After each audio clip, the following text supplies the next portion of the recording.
Hi everyone.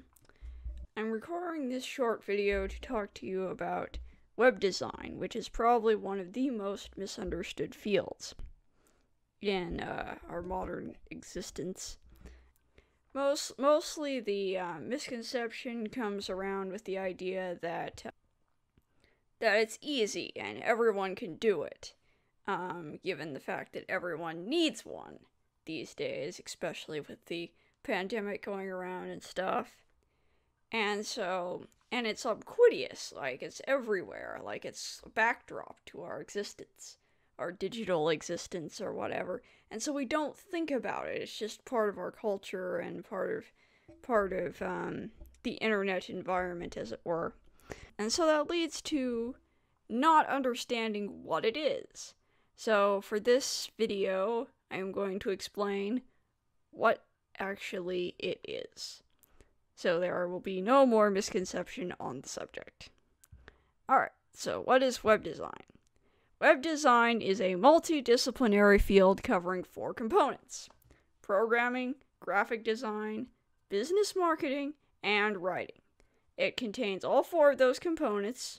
Anyone who tries to tell you otherwise is telling you a joke. You have to understand all 4 of those components in order to understand web design.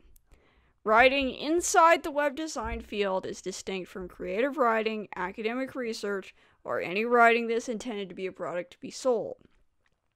So English classes do not teach people how to write for websites in general, and it's an entirely different thing called search engine optimization. So, while an English major or someone who specializes in copywriting for certain things can probably easily learn blog copywriting and design, it's distinct from anything you might do, like an academic essay or a poem or anything like that. Web design writing is not creative writing. It's distinct from the contents of a book or journal. Most education programs in web design focus on either the programming or graphic design components, or both of them. This means if someone walks up to you and says, "I'm a web designer," they are expected to know the programming and graphic design components of web design, but not the writing or business components. So if you understand the writing components, you'll hear the word search engine optimization. And many English majors and people who specialize in writing get drafted into search engine optimization upon graduation, and of course have no idea what it is because the educational system let them down and didn't tell them about that.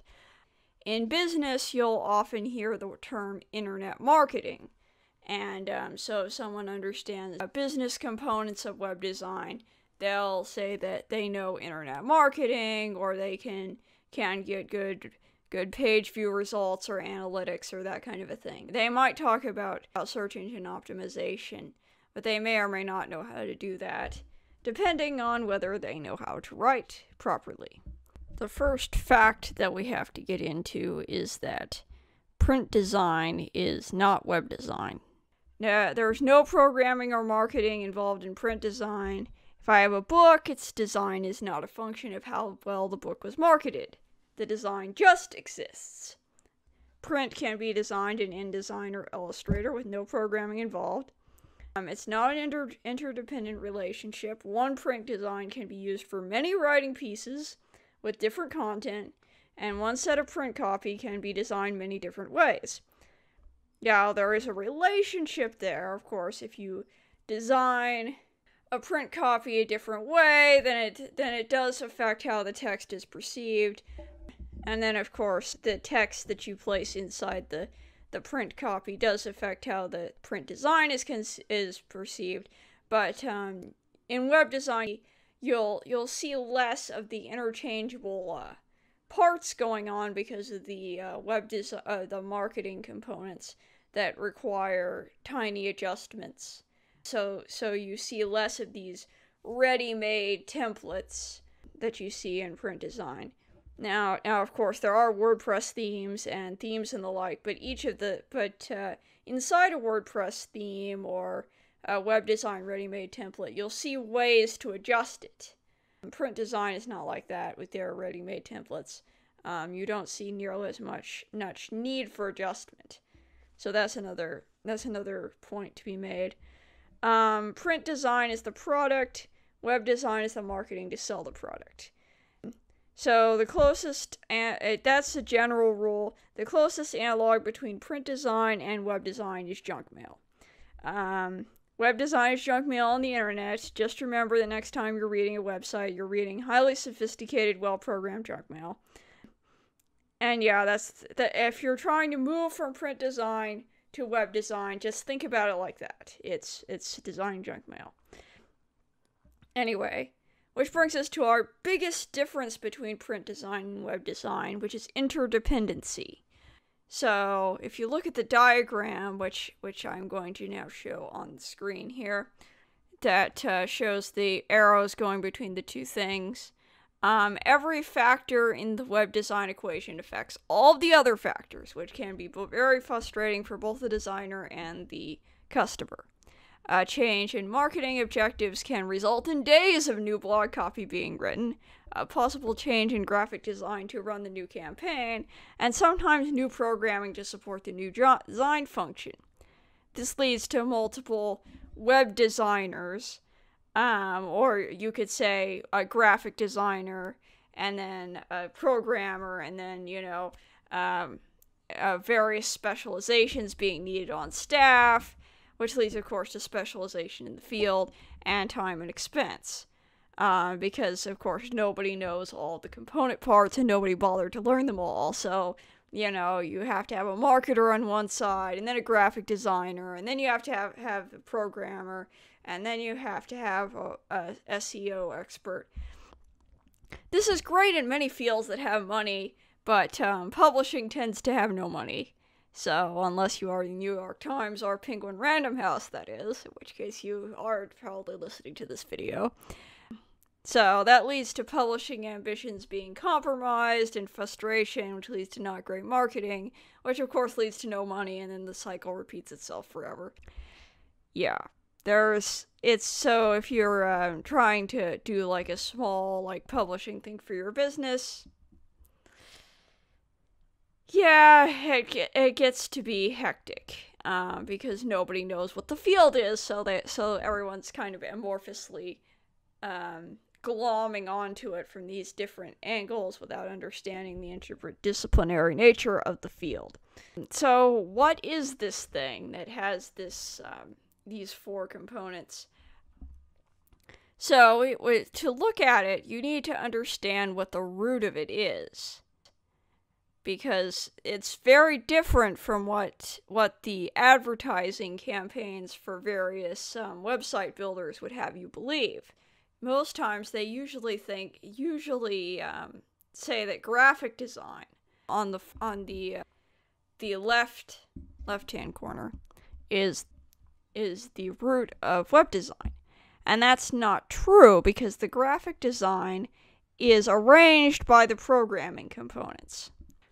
And also the writing, the search engine optimization, that's controlled by what Google uses to result for search terms.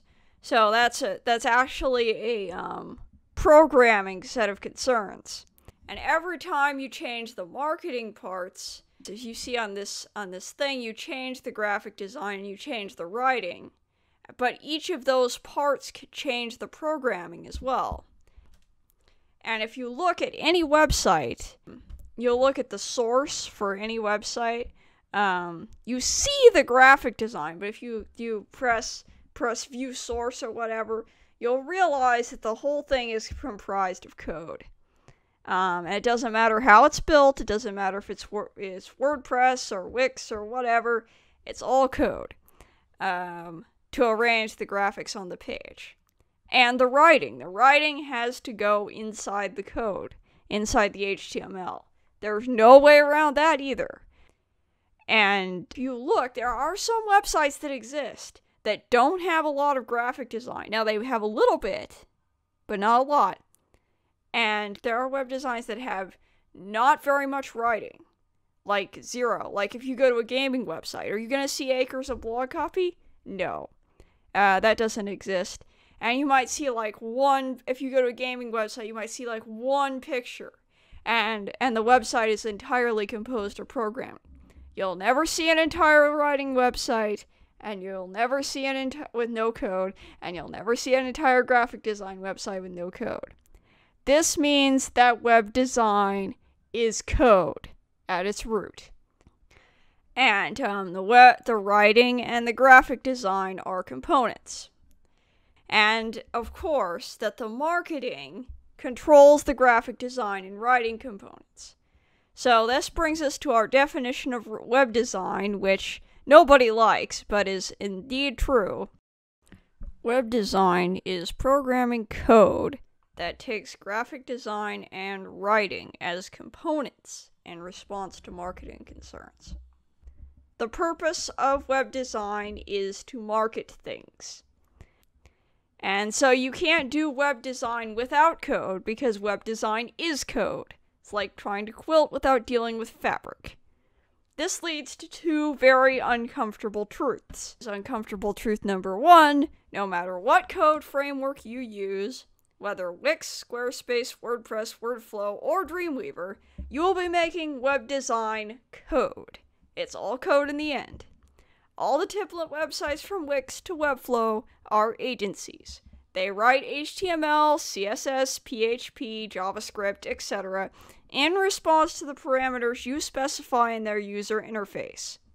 They control what code your website is made from, and that has implications for how it operates, how secure it is, and even what it is doing to your users, which can land you in legal trouble. Some agencies allow you more control over the code than others. If you use someone else's tools, you get the results they want you to get and not necessarily your own. You don't know what they are doing with your content, and if they get hacked, you go down with them. The second uncomfortable truth is that all websites are marketing tools to sell things. Now, you can argue that personal blogs exist, but the reality is, in that case, that you are selling yourself. To Twitter, Facebook, and Instagram, that is. You're selling your brilliance to earn affection from your friends or possibly a romantic partner. Some websites sell the thing itself as a product. See Wikipedia, which takes donations. At its heart, the internet is simply a repository of information, so given that we live in America and capitalism is a thing, we turn everything into a product to be sold. And since maintaining a website isn't free, providing information to the customer about our product on the internet will eventually cost the customer. Nothing in life is free, the internet included. In conclusion, that's your definition.